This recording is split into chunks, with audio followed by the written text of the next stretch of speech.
see! Yes, those are crepuscular rays. Look, a triangle! Oh no! Where's my sextant? No. Why? Why? So we can measure the angles and find out how far our small and local sun is. That will not work.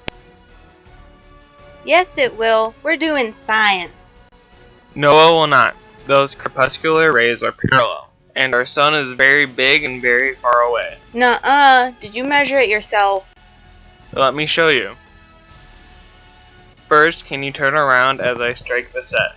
Okay. Where is your clone, Clotidia? Right here. One sec.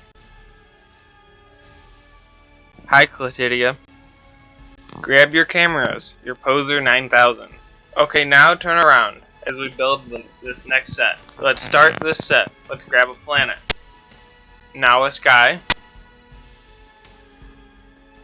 And a sun. Okay, now let's add some crepuscular rays. Are these rays parallel? Yes. Set your Poser 9000s to 45 millimeters. Why? Because 45 millimeters is close to what the eye sees. So what's the game? The game is Clotidia will be parented to the rays, and she will then move with the rays. Roxy, you'll stay right where you are.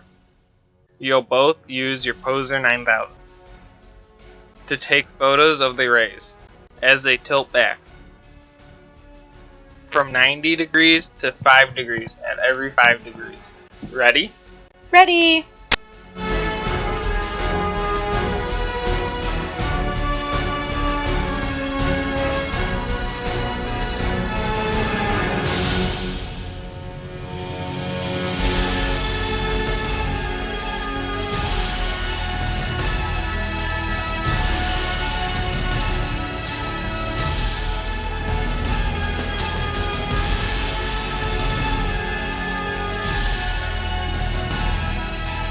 Clotidia moved with the rays, and the rays stayed parallel. Roxy stayed still as the rays moved and the rays converged.